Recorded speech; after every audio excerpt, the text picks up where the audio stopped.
When I heard the Reavers, I said, my God, this guy must be 80 years old. I really thought, I thought maybe here's some guy who's 80 years old who maybe wrote his greatest scores of his life.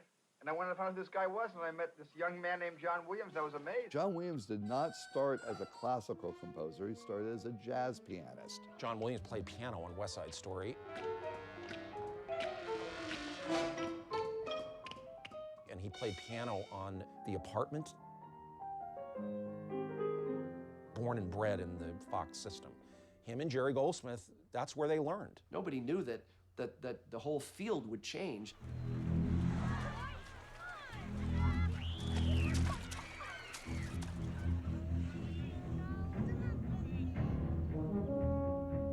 When we saw Jaws, if it didn't have that ba-dum, ba-dum, none of us would have known what was happening. Dun dun. Dun dun dun dun dun dun dun dun.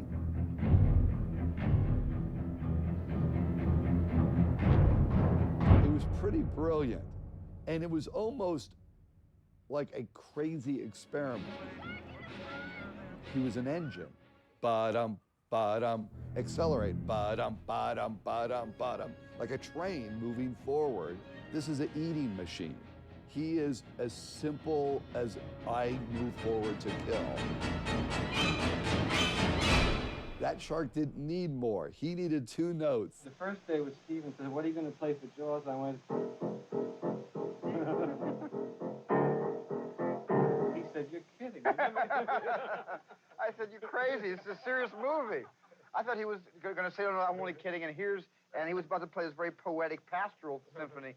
And John said, no, no, no, you've made a very primal movie.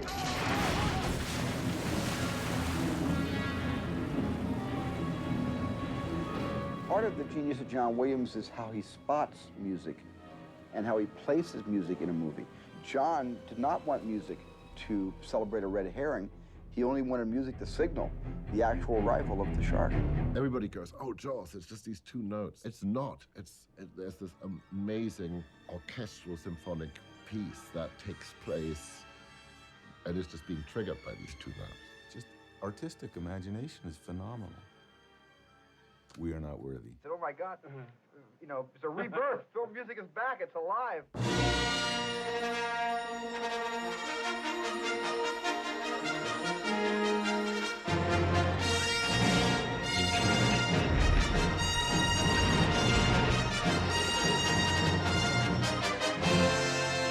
Star Wars made such an incredible splash when it came out. Everything about it was so exciting and thrilling for an 11-year-old growing up at that time. And spoke to a whole generation of people. I was, I think, 12 when that thing came out, so it had a massive impact on my youth. We had the theme for Star Wars like locked in our head as a kid. As soon as we walked out of that theater.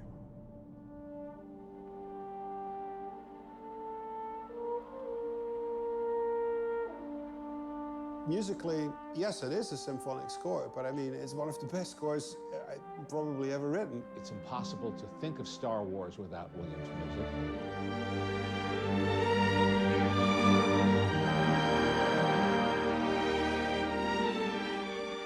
The score he did helped the audience rediscover the classical orchestral film score.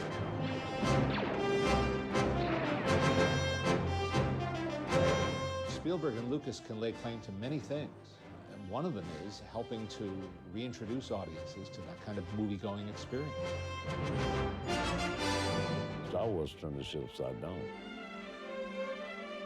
It was John Williams that made me, first of all, realize that film music can be of a quality and distinction that is as great as any of the classical composers I grew up with. There's the traditional idea of good and bad and how they were exemplified in music.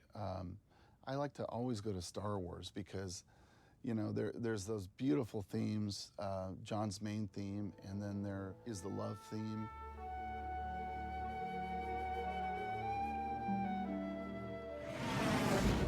But then there's the Darth Vader theme.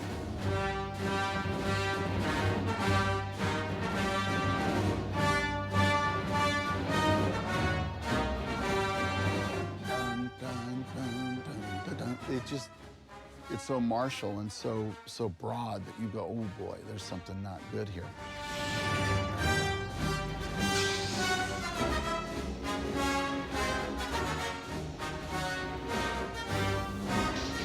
Right score for the right movie at the right time.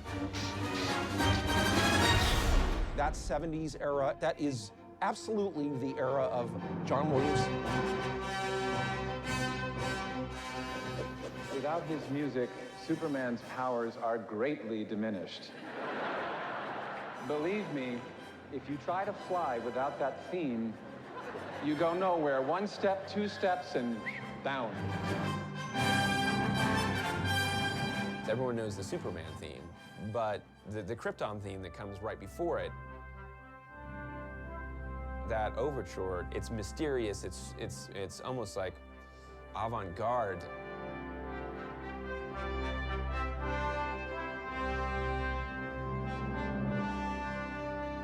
That sets up this really tuneful double chorus melody, almost makes it, to me, 10 times more the piece. So it's his way of surrounding pieces with other pieces.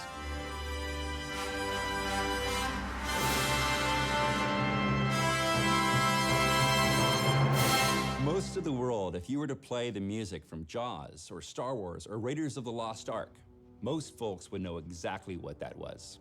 Raiders of the Lost Ark. If you hear the melody without the rhythm, you can recognize it. Ba da da da da da da.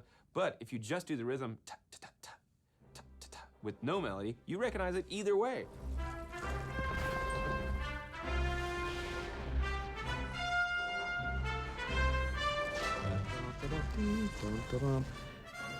A very simple little sequence of notes, but I spend more time on those little bits of musical grammar to get them just right so that they seem inevitable. It's a hooky, tuneful, well-orchestrated theme, but I think that's only half of it. There's always the bravura part of the John Williams composition, you know, the first 8, 16, 32 bars, you know, the great Raiders of the Lost Ark theme. And then comes the B part.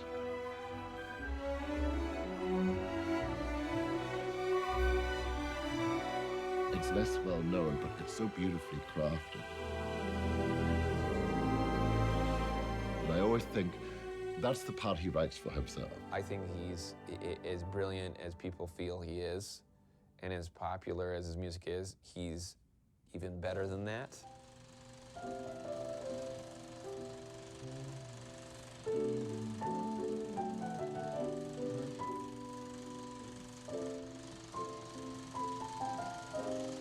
If it would be convenient to go into the call.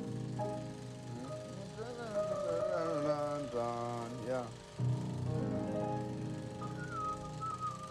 I like that. It seems like a very natural transition. Up or down? Maybe once down. It could go down once and then go up. What a score needs to do has changed because of how filmmaking has changed. Let's take John Williams. Let's take the end of E.T.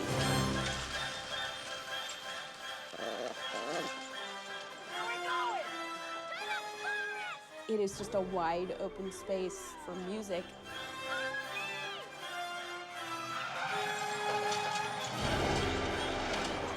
When was the last time that somebody left a space that open and said, I want this to be a music moment where you just bring that tune home?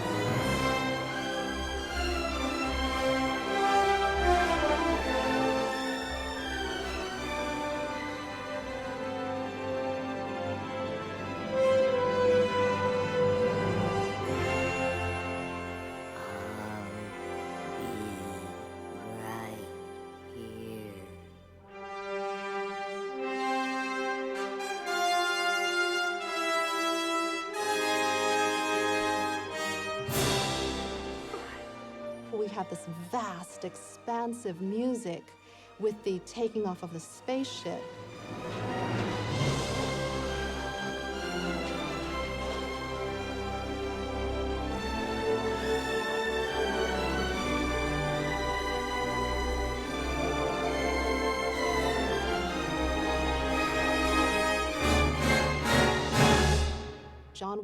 Williams, Steven Spielberg decide that we're going to go from big music to reminding us who's going into that spaceship.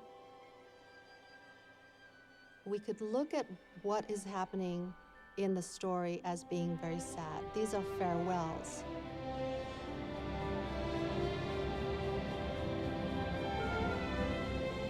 And at the very end, we hear this coda, this fanfare that's very triumphant.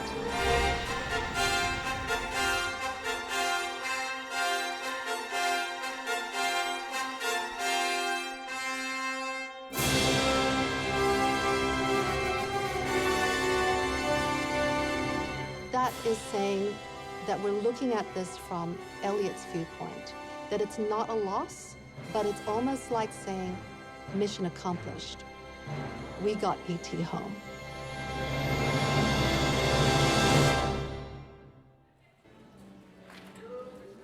In the orchestra, one of the things we love is the 10-minute break. But on 10s, when you have been inspired by the music, there's an electricity.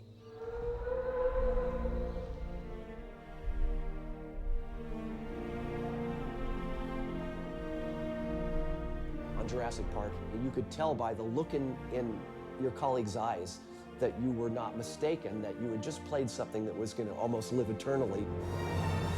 Almost anything we do with John Williams is we know it's going to be unbelievable. We always leave the sessions like feeling, why can't all the sessions be like this?